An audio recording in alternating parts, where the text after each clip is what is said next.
What worries you more, and you know a lot about this subject, an organized al-Qaeda-like attack which occurred on 9/11, or these lone wolves who might be coming back, who might be inspired, if you will, to go ahead and kill some Americans? I hate to say it, but I think the lone wolves worry me more. Why? Why? Because they're harder to follow. They're harder to track. It's harder to get intelligence. With al-Qaeda, with the organized groups, there's a chance for infiltration. There's a chance for surveillance, electronic surveillance. There are international communications.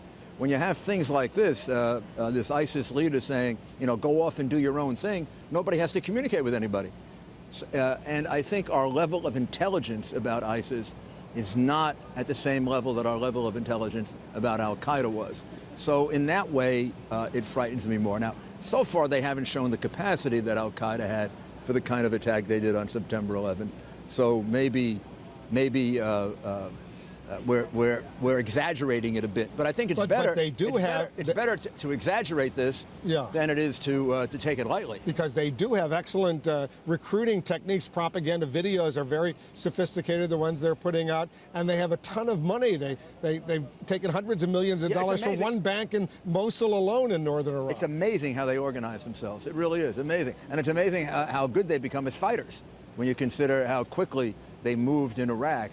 Let's not forget that ISIS started off as al-Qaeda in Iraq and morphed into ISIS. Yes, right. And this is an al-Qaeda splinter group, if you will, but it may, I don't know if it's true, may even be more important and more effective against the U.S. than al-Qaeda is. Now, on the other side of it, I think they have gone so far that they have alienated more of the world, including a good part of the Islamic world, than al-Qaeda. So are you with the president? And he's going to be here. He's coming to the United Nations tomorrow. He'll be addressing the General Assembly Wednesday morning. He'll be presiding over a meeting of the UN Security Council Wednesday afternoon. Does he have a good strategy from your perspective? Yeah, I do. I think getting international support is enormously important.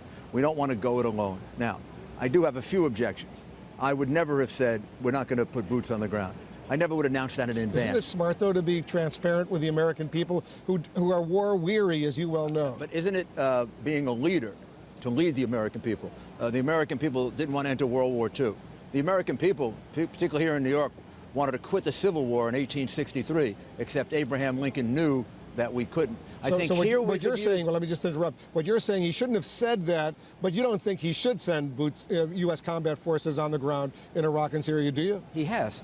Well, the informal combat units, battalions, brigades. But who knows what they're doing? Yeah. I mean, I think the fact is, before this is over, we're going to have some troops there. It's the only way there we're are 1,600 U.S. military personnel, active duty military personnel in Iraq right now. And when you listen to General Dempsey and you listen to his people who seem to be pushing him in that direction, so you would have said, don't tell the enemy, basally, what you won't do. This is a little bit like the mistake he made with the red line. Draw a red line, and then he let them cross it. Yeah, I think on trying to get international cooperation, I think he's pursuing the right strategy. I think Ambassador Powers is pursuing the right strategy. The UN ambassador. The UN ambassador is pursuing the right strategy. The more support we can have, the better. At the same time, I would not have taken this idea of troops off the table, even as a way of threatening them. Are you satisfied with the coalition that he's putting together? And they're all saying nice things, but in terms of practically doing something, militarily speaking, are you satisfied? Let's start off with the Muslim countries, the Arab countries surrounding Iraq and Syria. I don't know if it's going to work. And then I think he has to be prepared to act on his own if he has to. This is too dangerous to us.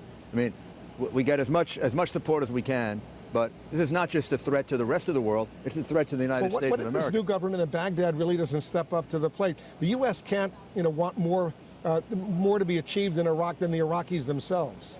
Well, I think we have an awful lot of persuasion that we can use there. And the fact is that I think Iran itself has a great fear of ISIS. So I think there's a real chance. Because Iran has a lot of influence over the government in Baghdad. Yeah, but you think the U.S. should cooperate with Iran? I don't think so. I think that's a mistake. I think cooperating with Iran and making them a player in this could turn out to be a very big mistake. In the long run, Iran may be even a bigger threat than ISIS in a certain way.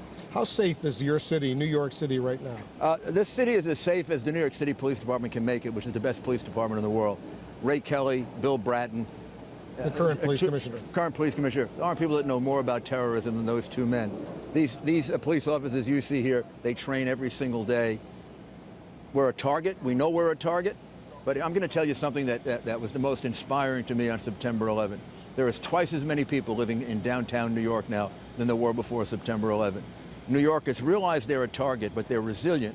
And I think they realize they have a police department that's going every mile to protect them. I'm going to shift gears because I read you're dealing with, you're a lawyer. I'm going back. You got your own law firm. 9 years. You're dealing with a video company and Manuel Noriega right now. Out of the blue, I'm reading about this. Can you believe this? You're trying to help this video company because Noriega, the dictator, as we all know. Noriega, the dictator who was convicted in the United States, France, and Panama, is sitting in a Panamanian jail, is suing Activision for a... That's the video company. The video company for a video game called Call of Duty, which 40 million people have and use, and he wants millions and millions of dollars. The company that he's suing is a good company. They employ 7,500 people.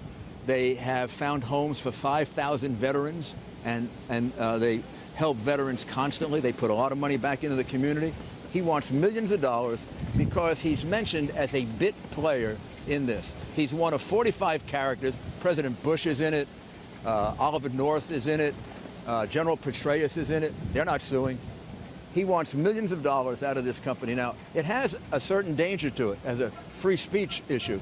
If he were to succeed, then any of these people who are mentioned in historical novels or this new genre of historical fiction, you know, you think of bin Laden's family could sue for the movie Zero Dark 30. If he's not depicted the way they want him to be depicted. Exactly right. So there's a free speech issue here, and you won't remember this, but I began my career as a First Amendment lawyer representing the Wall Street Journal, the Barron's, and the Daily News when I was at Patterson-Belknap, and I argued some famous First Amendment cases. Before you became a U.S. attorney? This is before I became a U.S. attorney. So I'm back. I'm at Bracewell Giuliani. I practice law, and it's my first love. I love practicing law. So you can go home again? I can go home again. Yeah, people can go home. Hey, thanks very much for joining us. Thank you.